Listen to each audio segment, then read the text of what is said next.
বিধানসভা ভোটের মুখে নিরাপত্তা ব্যবস্থায় বড়সড় বদলের ইঙ্গিত। যাদের বিরুদ্ধে ফৌজদারি মামলা রয়েছে বা যারা জামিনে মুক্ত এমন ব্যক্তিদের নিরাপত্তা প্রত্যাহারের নির্দেশ দিল নির্বাচন কমিশন।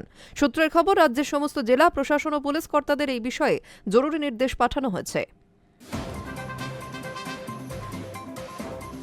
বিধানসভা ভোটের মুখে নিরাপত্তা ব্যবস্থায় বড়সড় বদলের ইঙ্গিত। যাদের বিরুদ্ধে ফৌজদারি মামলা রয়েছে বা যারা জামিনে মুক্ত এমন ব্যক্তিদের নিরাপত্তা প্রত্যাহারের নির্দেশ দিল নির্বাচন কমিশন। রাজ্যের সমস্ত জেলা প্রশাসন ও পুলিশ কর্তাদের এই বিষয়ে জরুরি নির্দেশ পাঠানো হয়েছে।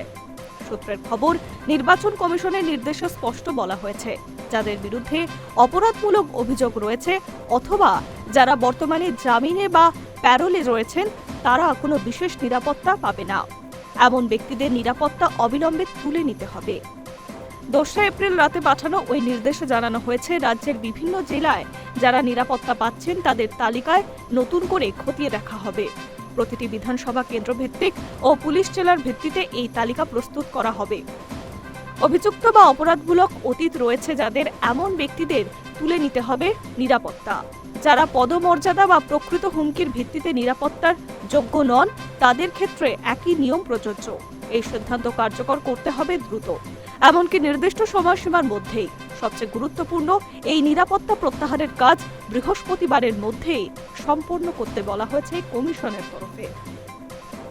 নির্দেশ অনুযায়ী রাজ্যের প্রতিটি জেলা নির্বাচন আধিকারিক ও পুলিশ সুপারদের দ্রুত রিপোর্ট জমা দিতে বলা হয়েছে। শুক্রবার দুপুর 12টার মধ্যে সেগুলো আপডেট স্ট্যাটাস রিপোর্ট দিতে হবে। পর্যবেক্ষকদের মতে এই পদক্ষেপের মাধ্যমে নির্বাচন কমিশনের স্পষ্ট বার্তা চাইছে, নির্বাচনের আগে প্রশাসনিক নিরপেক্ষতা বজায় রাখতে হবে, কোনো আপোষ করা হবে না। যারা রাজনৈতিক প্রভাব খাটিয়ে বা অন্য কোনোভাবে নিরাপত্তার সুবিধা ভোগ করছিলেন তাদের ক্ষেত্রে এই সিদ্ধান্ত একটা বড় ধাক্কা। একই সঙ্গে প্রশাসনের ওপর চাপ বাড়ছে, কারণ খুব অল্প সময়ের মধ্যে এই সিদ্ধান্ত কার্যকর করতে হবে।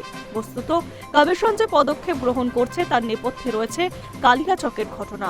নির্বাচনের আগে আইন শৃঙ্খলা পরিস্থিতি নিয়ন্ত্রণে রাখা এবং নিরাপত্তা ব্যবস্থার অপব্যবহার রুখতেই এই পদক্ষেপ গ্রহণ করছে বলে মনে করছে বিশেষজ্ঞ মহল। নির্বাচন কমিশন চাইছে সনিরাপত্তা শুধুমাত্র প্রকৃত ঝুঁকির ভিত্তিতেই দেওয়া হোক, কোনো রাজনৈতিক বা ব্যক্তিগত প্রভাবের কারণে নয়। সব মিলিয়ে ভোটের মুখে নিরাপত্তা ব্যবস্থায় বড়সড় রদবদল রাজ্যের রাজনৈতিক মহলে আলোড়ন ফেলতে পারে, এমনটাই মনে করা হচ্ছে। এখন নজর থাকবে কত দ্রুত এই নির্দেশ কার্যকর হয় এবং তার প্রভাব নির্বাচন পরিবেশে কতটা পড়ে। Hi news network.